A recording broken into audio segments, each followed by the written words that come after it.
Welcome to Industrial Marketing Live. I'm Erin Burrish, a senior strategist at the industrial marketing agency Gorilla 76 and one of your IML hosts. On this week's IML, we're joined by Gorilla 76's own Allen Fennewald, thinker and senior writer and also fellow IML host, and Jenny Wang, thinker and marketing designer. And today we're going to talk all about a DIY ad creative workflow, all the tips for copywriting and design to level up your ad performance. So before we jump in, I'm curious if anybody has seen any good ads lately, if you're running any good ads that you're proud of, anything that's actually made you stop the scroll. If you want to put it in the chat, I'd be curious to see them. But to start off our discussion, I thought it might be good to talk about kind of the anatomy of an ad and just describe the different parts when we're talking about different types of headlines, like kind of what we mean in today's conversation. So I'm going to share and just pull up one of Gorilla's ads and kind of talk through the different pieces of it. Alan, Jenny, do either of you want to go through this? Yeah, I'll take a crack at the copy and then Jenny can go over the design if she would like. Yeah. So this ad is what we might call a problem solution ad. It expresses a problem in a really quick and easy to understand way, and then provides you with the solution to said problem. And we do that in the headline on top of the creative imagery here. We provide both the problem and the solution, which is nice if you have the room to do both. Sometimes you got to kind of pick one. And then the lead here, the first line of the body copy up top, really dives into that problem and tries to make it as apparent and acute as possible, and then goes into agitating that, which the problem agitate solution framework we'll get into later, before providing the solution down lower. So that is the full anatomy of kind of a basic ad format that we use quite a bit. Yeah, and just some vocab there, like this text here, when we talk about body copy, this is what we mean. It's the stuff you type in when you launch it. This like first sentence, Alan might call like, what would you call it? Like the hook or like just the intro. We might call it a few different things. The hook, the lead, the intro, it's kind of up to shop. Yeah. And then in the design, Jenny, do you want to talk about some of the different pieces of the anatomy here? Yeah, absolutely. Like, oddly enough, I didn't do this one. Randall did this one, which is pretty rare these days. But yeah, I guess we just caught one ad that I didn't do, but I can definitely break it down. So in here we have I guess what we like to call like the image headline or the in-image headline, as you see Erin is very kindly pointing out here. And usually we'll throw in like the main point that we want to show, like a question, a leading question, maybe something that's just like short and sweet, and then pair it with a subheader, and changing like the weight on that or the color on that to show this like sense of hierarchy. And then I believe with this one, we were also experimenting with AI photos. And I think this is probably Mid-Journey, I want to say. But yeah, I feel like we can kind of delve into that whole section later. But yeah, that's kind of the breakdown. Yeah. So this is what we call like the image, just like the picture, the graphic that's in there. And then when we talk about an image headline, that is just the text. I can't highlight it because it's part of the image, but it's the text that's in the ad. And then this down here, like where you would click to learn more, that's the CTA. And this text that you can put with it is what we would call the link headline. So there's a couple different types of headlines. There's an image headline that's in the ad, and then the link headline is down here. And this is just an example on LinkedIn, but you have all the same components on Facebook too. So now that we've got a little bit of vocab out of the way, Alan, when you're writing copy, what pieces of an ad are you kind of prioritizing? Well, we usually want to think about the core message we want to get across first. And once we have the goals that we want to achieve figured out, we can think about what image best reflects that, what headline will best speak to that. So that usually starts with just knowing your audience and what their desires are that you can help fulfill. Yeah, and I can speak a little bit to that. Like I think the ad design process always starts with um identifying your strategy. And so at Gorilla, like when we're creating ads, there's kind of like three people involved. Like I'm working with like Allen or another writer and Jenny or another designer. And it's a very collaborative process. But as an in-house marketer, you're probably doing all these steps by yourself. You're coming up with the concept, you're writing the copy, you're throwing together a design, and shipping it. And so I think when you're at that first step, identifying your strategy, I always like to think backwards, like, what do I need this to achieve? Like, why am I running this ad? You don't want to run something just to run it. You don't want to say like, you know, if you're running to get email newsletter signups, well, why? Why is that an important piece of your strategy? How is that going to drive business results? So I always work backwards from that. Um, I also think another thing that's really helpful when you're writing copy is kind of identifying where in the funnel this audience is, which we've all heard, talk of the funnel, but like, do they have no idea who you are when they're seeing this ad? Are they probably a little familiar? Are they in your retargeting audience? Maybe that helps. And then I also like to think about like if there's any specific themes, images, videos that I need to incorporate. Like if I want to run ads showing a video of our product being demoed because that grabs a lot of people's attention, that is something I'd be thinking about. I don't have to design anything, I just have my video and I need to write copy that supports that really well.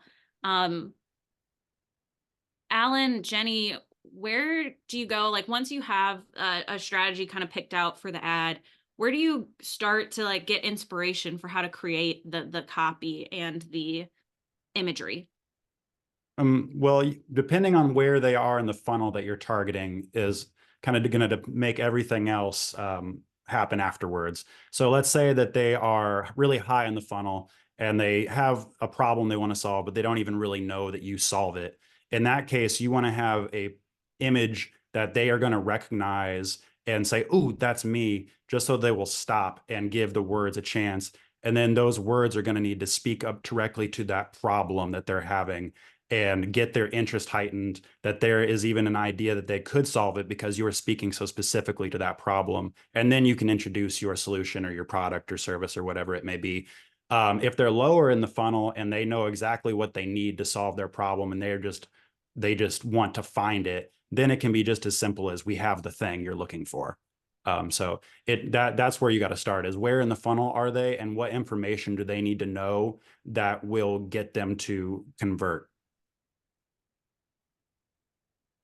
Gotcha. And Jenny, when you are thinking about the design side of things, like where is kind of your starting point? Like what's the ideal state for the creative that you have to work with?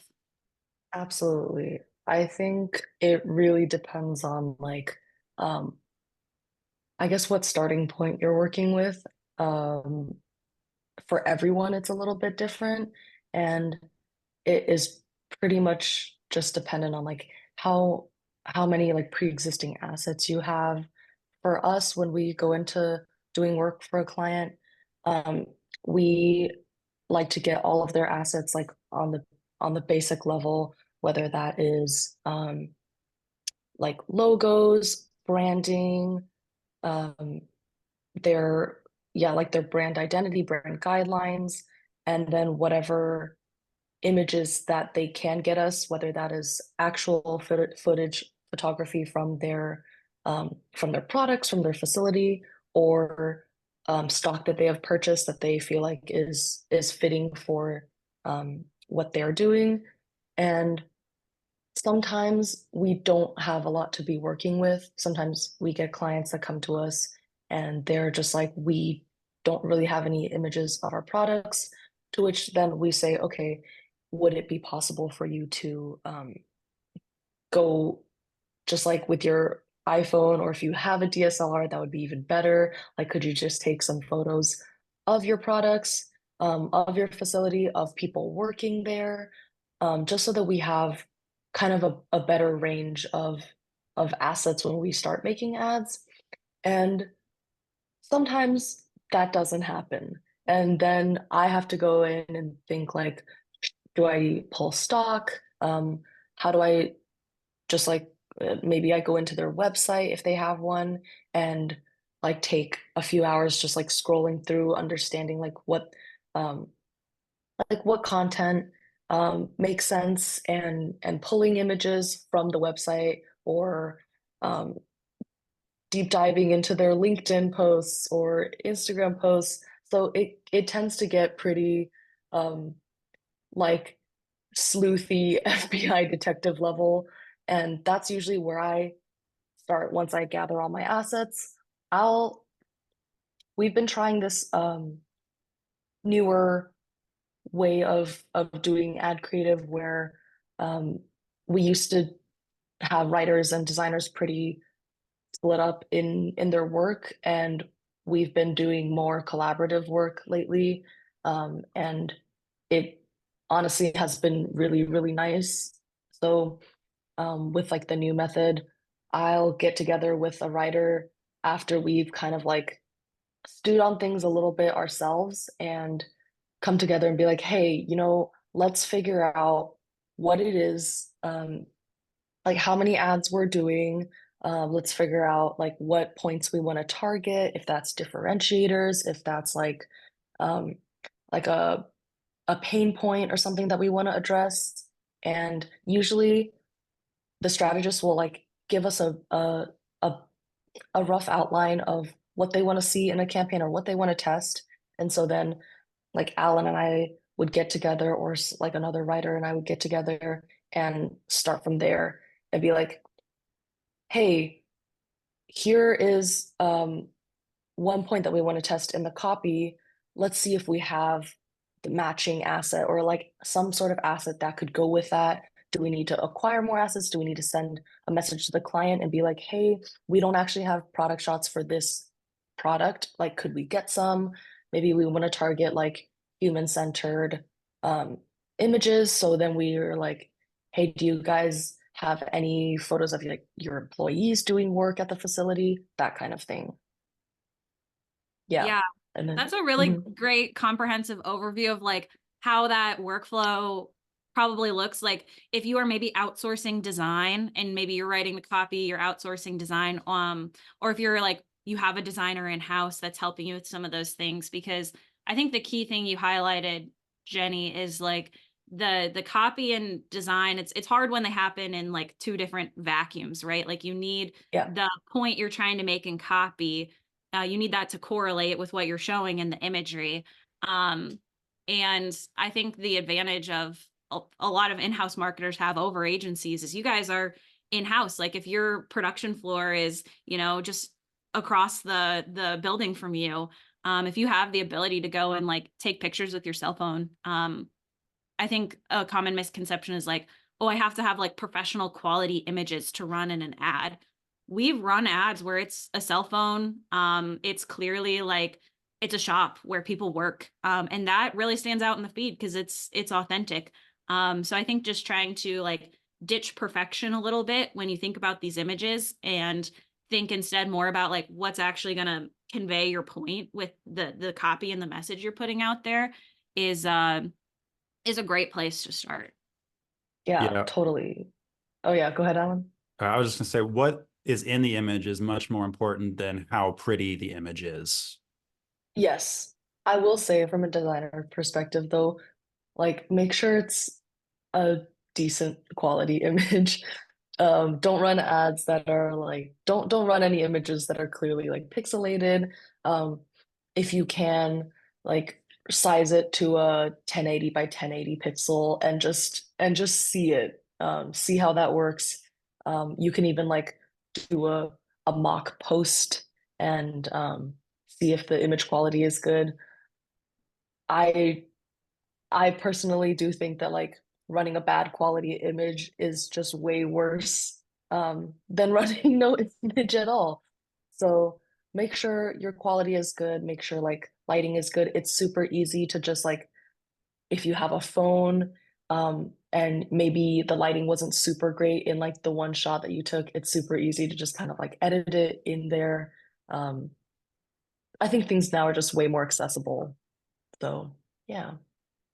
Yeah, and we actually got some really cool links in the chat. Like Brian was sharing a product video that was shot on a cell phone, and I just caught like 2 seconds of it and I was like, wow, that looks great. Ryan also shared links to some ads that he had made, shot on a phone and cut in Canva. Ryan, did you want to come on stage and kind of share some examples of what this might look like in practice? Sure. Can you guys hear me? Yeah. Yeah. Yes. Yeah, great. Yeah, so I'm new to this. I'm like new to this whole thing. I think I'm maybe at around 6 months at this company, and I came from like the outdoor industry, as a marketer there and a brand leader. But so this actually took me a few months to figure out. There was a decent amount of like maybe canned, but I would say lower quality image and content that I could have worked with. But getting to know the company and like the storyline took a few months. So anyway, I was in the area of going to visit a customer. That's where those were shot, obviously, where one of our big robots is. And I had like a Sony a6000 with a prime lens, nothing like crazy. That would be like a hobbyist camera. And I had my phone, which is like a 13 Max with a couple of nice lenses. Had a little digi stabilizer, and I definitely wanted to get some content, right? So the pretty content I do think is important. It can be gritty if that's the storyline that you're after, but for like a big fancy robot at a high speed line, I think you want a pretty clear image. So shot some imagery, some videos, a lot of different aspects that I cut together in like that 30-second video of like that's like the full process. It's picking and placing, it's managing a palette. So I wanted within 30 seconds to be able to see like the full motion. So I kind of knew the content that I wanted, did that. Messaging is huge, and I think that's the new thing for me. I came from like the IG meta world in visually just really cool skiing and stuff like that. But obviously in the LinkedIn world, I don't think a lot of people are listening to it at work. So the visual message of text overlays was super important for myself to get in there. And I'm learning, but I am not a great technical copywriter in this field yet. I'm just too new to it. So a lot of my like headlines and everything is fairly short and to the point. So I went with short copy, really clear messaging, pretty what I would consider for my hobbyist self, like good quality imagery. And yeah, I went to the summit in Austin. And I think one of the ones that was most impactful was like right fit leads in 90 days or something. I think there was a talk about that. And there was this, I was at a hurdle of myself, like trying to figure out perfection in a new industry for myself, which was just a dumb, like, thought. So it was like progress, like just make something, get something out there, test it. And the right fit leads thing, what I really took away was talk directly to the customer that you want. Like, I don't have enough time to build super top of funnel things right now. We're a startup, we're super young, and these systems are really big and they take a long time for that sales cycle to work through. So we needed to find those people who were like mid, already past that consideration stage and looking and considering which product is going to be the one. So it was very much like these are targeted at our niche, or niche, sorry, and message heavy overlays in Canva because it's easy. But today I'm going to struggle through learning Premiere because that's where I want to take the direction. But like I love Canva for what it is, and that's I don't want to ramble. I don't know if there's any questions, but that's kind of how I got to where it is. Great thing is on LinkedIn, using our like prospect list and using job title and industry and everything like that. I can see we are talking to the right people. We get kind of pings that the right people are seeing these videos. And believe me, a video is not going to sell this type of system, but it is definitely helpful in the cycle. And so this piece of the puzzle we believe is working right now, which is great. we weren't really running any ads before really consistently at all. There was no marketer. The COO had run an ad or two periodically, but we're kind of doing that 6 week cycle push, testing different things, all things that I kind of cued in from the summit, to be honest. Yeah, those are all great points. I really liked what you said about digging into what the customers want, because that's really where you got to start, especially if you don't really know who your best fit customer is and how you want to go about targeting them. Is you need to find who is the best fit customer that you want more of, and what base desire you fulfill for them, what problem you solve for them, and then be able to dig in from a company level. What does that look like? And then especially in our B2B world, on a individual employee level, what does that look like? What does the employee really want at the end of the day within that company, that you can really drill down even further. But when in doubt, like you said, go with the simple, easy to read, easy to understand, direct copy. That's a good rule of thumb no matter what you're doing though. So yeah, thank you, Ryan. Mm-hmm. And in the chat, there's some examples that he was kind enough to post. I know Brian also posted a good video. Brian, did you want to come and maybe like share your screen and just show and kind of talk about how you made that a little bit for more inspiration? Certainly, I'd love to. See if I can. I can also put it up on my screen too. I have it in Actually, my that'll window. probably be a little easier. I got a couple Okay. screens going. You're all good. There's a sneak peek of Ryan's. I was just looking at it. This one was Brian's though, and you can see I'm not going to put on the sound so it does weird things, but you said you shot this on your phone? Yeah, and so being in-house has its perks, because our facility is literally right on the other side of my wall. And so a project fell into our laps and we realized, hey, we've got some history going on in our shop. And so we coordinated with our team, how can we best get this message out? And so we thought, hey, a video would be a great way to stop the scroll. And then to be able to open up the dialogue for that conversation. We really pride ourselves in the history of our products. And so this was a great opportunity for us to identify that and to really show our customers what we have to offer. So I took my cell phone out back and worked with some of our technicians back there to find out what they were doing and how I can best show it. Yeah, that was a great video, like short, sweet, really visually compelling. I think you said you edited it in what was it, Premiere? Yeah, But Adobe just, Premiere. cell phone, that's something we could all do, this afternoon, if we had, access to the shop floor. So that's great inspiration. One question that started to come up in the chat, and Ryan was talking about this too, is like tips for copywriting. So maybe we kind of pivot there. Allen, where do you kind of start in the ad copywriting process? Well, like we were talking before, you start with the type of person you're targeting, the target customer, and then what the desire that they have that you can fulfill is. And then you kind of go from there. How much knowledge do they have about your product or their problem already? How much do you need to teach them so that they know your product is the best one for them? And then you kind of start at the top level and work your way down. So if it's really low of funnel, it's just, you want this product and we have it for cheaper perhaps, or if it's really high level, it's you have this problem and there is a solution.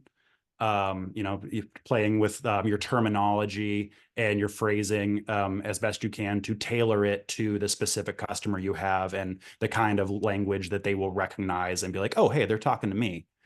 So yeah, that's all also goes to your customer homework, knowing them really well. Some other basic tips like we were talking about is active phrasing, because that's the easiest to read quickly and know what they're talking about. So using strong verbs so that they will feel like they're being invigorated to do something. You want them to feel excited about doing a thing, even if they don't fully understand what the thing is yet. Using those verbs will kind of pique their interest and get their mojo going a little bit. And then always, I like to say, you is a much better word than us or we. Try to keep things phrased in the customer's perspective. If you're doing a brand building thing, maybe you can say like, yeah, we want to be talking about ourselves. But even then, I would say that there's probably a better argument to say that you need to keep it more focused on the customer and what they are doing. So yeah, those are just some basic rules of thumb. I'm sure I'm forgetting some, but yeah. Any questions or anything to add? No, Alan, one thing you did talk about when we were prepping for this call was like using kind of less syllables, like simpler sentence structure. Oh Do you wanna talk yeah. about why that's important? When this was coming up in the chat a little bit too. You might be marketing to a very technical audience that is very smart, but we're all people, especially when we're on our cell phones. We are more so people. So the harder it is to read, the less likely it is that people are going to give it enough time to actually recognize you're talking to them. Unless it's like a key phrase that they see nowhere else and they're going to recognize within a half a second, you need to be considering how many syllables, how long does it take for you to read it. Because if you're scrolling through your phone, you have like less than half a second to get the message and stop. So you always have to keep that in mind. I tend to go with, if it goes above a junior high reading level, I need to have a really good reason why. I need to justify that to myself. And you know, like I said earlier, maybe it is that your audience wants that technical content, but you need to be very sure of that, because the rule of thumb, I would say, especially when you're doing social media marketing, is the simpler the better. Yeah, and that question came up in the chat, and I know you already responded in the chat, but like, how does technical body copy perform? Like, kind of, how do you balance using technical language that shows you're an expert, but also keeping the copy simple and direct? LinkedIn, as we were talking in the chat, is more tolerant of the technical jargon and whatnot, because people tend to be there doing work and they expect to see that there. Facebook, you want to be a bit more casual, but let's just take the LinkedIn example. You can be technical and use your technical words while still making your sentences very easy to read, right? So it's just how you are structuring the sentence to make it as simple as possible. One rule of thumb is the less punctuation you have in your sentence, probably the better. If you have a sentence that requires a ton of punctuation to make it work, you probably need to try to rework it a little bit, especially on a headline. Like, headlines shouldn't even be an entire sentence. They have like or fractured sentences are your friend in headlines. So don't feel like you're going to offend your audience if you aren't completely up on your P's and Q's in your sentence structure, because that's not really the priority here. Maybe in your body copy, you want to be more careful about that, but especially in your headlines, it's about getting attention. And then in the body copy, still, keep it as simple as possible, because people are trying to go through this on their phone really quick, and they're probably only going to take 5 seconds before they decide whether or not they're going to click on your ad. So if you can't get the point across in that amount of time, you're probably going to lose a lot of people. Yeah, and I think you'll probably know best as the marketer, like, what are kind of the buzzwords that, perk people's ears up. Like, if you're in packaging equipment, I mean, you could be more generic, or you could use the term thermoforming. Like, thermoforming is not that technical of a term, but it just gives enough specificity that it's going to stand out to somebody in that industry as they're reading. That's kind of an example I think of as like, what are the buzzwords that are going to just like allow someone to identify, like, oh, this is for me, this is applicable to my job, without being like overly technical. Yeah, and pro tip on that, but if there's a buzzword that the people on the ground are using, but it isn't floating around in the ether, the other marketers aren't using it, that's the best one.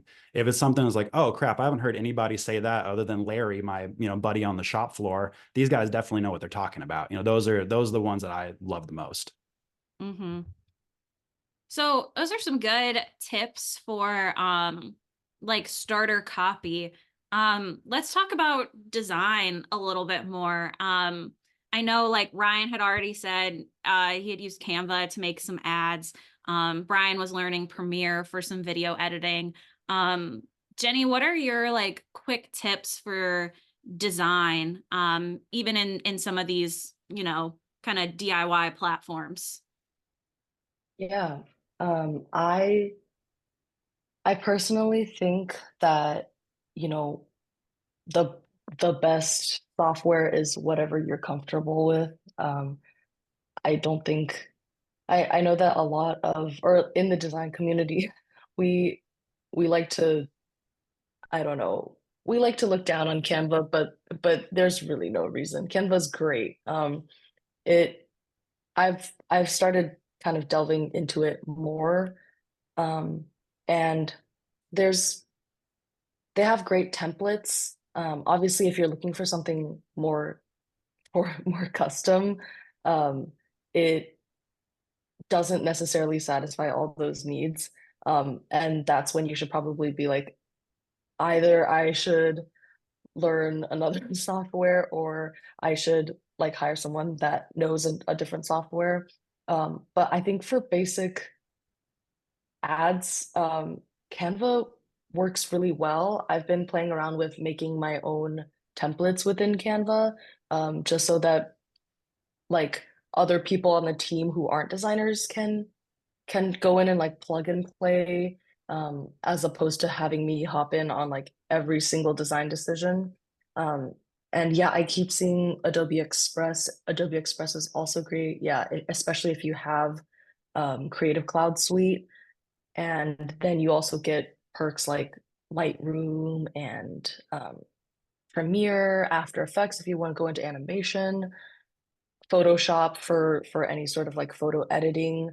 I I mean, things have really come a long way in the past 5 years. Um, Photoshop has great like generative AI functions, and I know that we were kind of talking about um what is this whole like AI imagery versus like stock imagery versus custom imagery.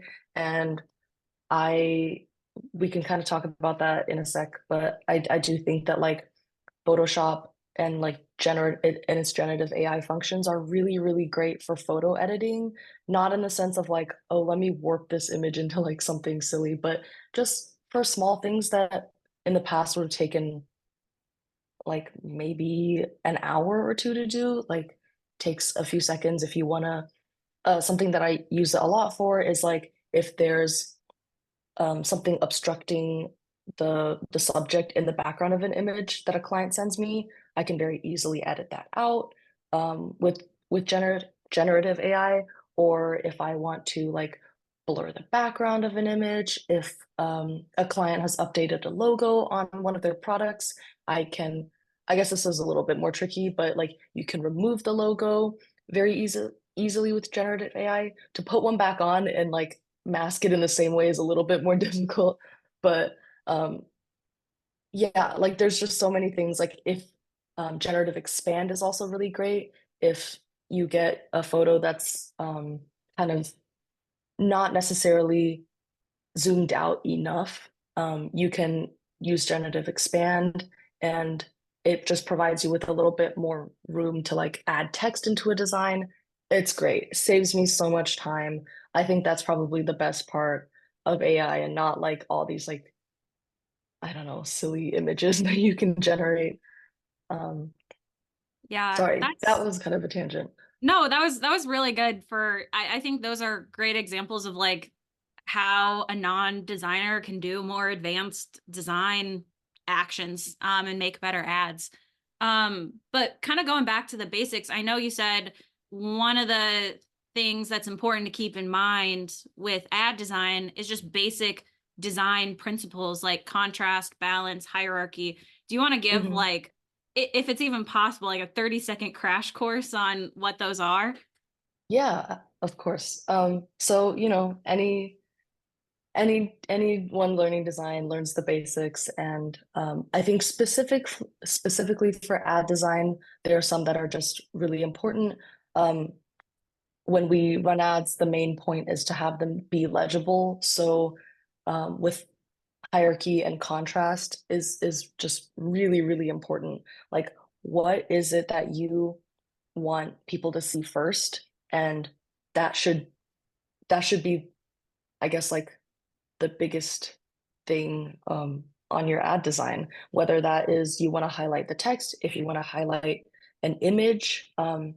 If you want to highlight an image, then maybe your text should just be supplemental, like maybe have a few phrases um, like a short motto, or something that's describing the image when it comes to headlines, like we were talking about, we want to keep it short and sweet, especially with like the main headline.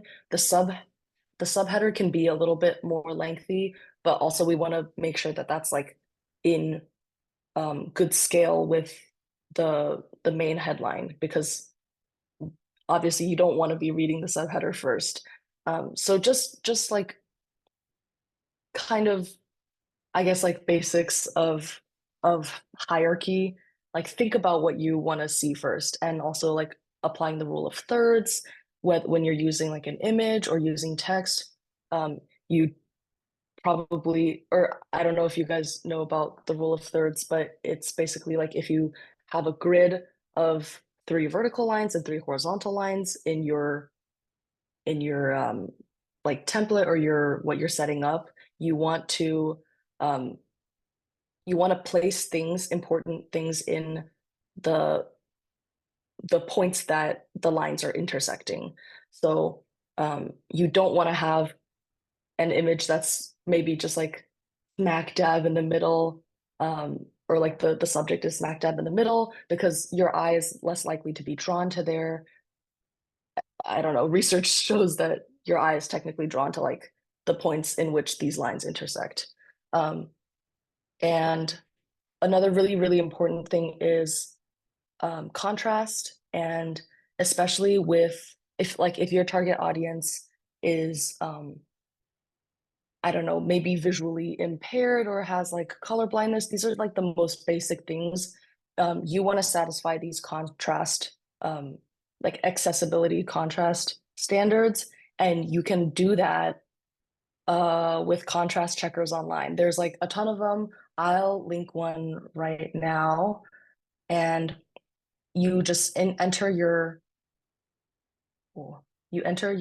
background text code and your text code, and then it tells you like what is like whether it satisfies the accessibility standards in terms of like visual impairments and things. So yeah, I really like using that. So often I see people running ads or people posting things that just have really terrible contrast. And like often I get it, like you're using 2 of your brand colors, or you're using your brand color and white, your brand color and black, and it turns out your brand color doesn't work with either of those very well. So just having that extra step of like detail in there is really important, just because your ad means nothing if they can't read it, right? Yeah, Uh, those are great tips, Jenny, especially if like one of your brand colors is yellow. Don't put it on a white Yeah. background, right? Yeah. Yeah. Quick extra question, Jenny, but how do you Mhm. think about working with the colors of the platform? Oh, that's true. When you're running ads in LinkedIn or Facebook, I don't know if there is a dark mode option for LinkedIn. I've never experimented with it, but I guess the default is light mode, and so obviously your in feed, your background is white, or the platform is white, or very light gray, close to white. And so you want to be running ads that are ideally not that color. Otherwise, it really just blends in and you scroll right past it. So I like to say don't be afraid to use color. Um, even if it's even if like maybe white is your main color or your predominant color, that really works much better with websites, just because it's like you don't want everything to be popping up as your center of focus on a website, right? You want certain things, like certain text, whereas with an ad, it's a totally different playing field, and I think some people don't really realize that. So like using a bright color that is in your branding as your main predominant color is totally okay, even if traditionally it's like an accent color. Gradients also work really well in feed. Anything that's not um like really light gray or really dark gray, it just stands out way better in feed, and we have seen that time and time again in our analytics. So Yeah. Man, that was a really great design and copywriting crash course, Alan and Jenny. Thank you so much for hopping on and giving us all the knowledge today. Before we kind of wrap up, do you have like one big takeaway or piece of advice if somebody's going to go design a new ad this afternoon? Like, what is the one thing they should keep in mind?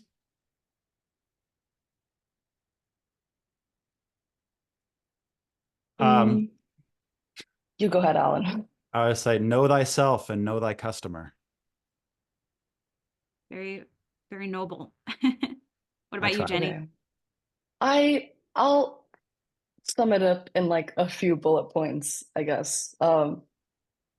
First being like, keep it simple. No one wants to read a packed ad. Like it doesn't catch your attention and you just scroll right past it.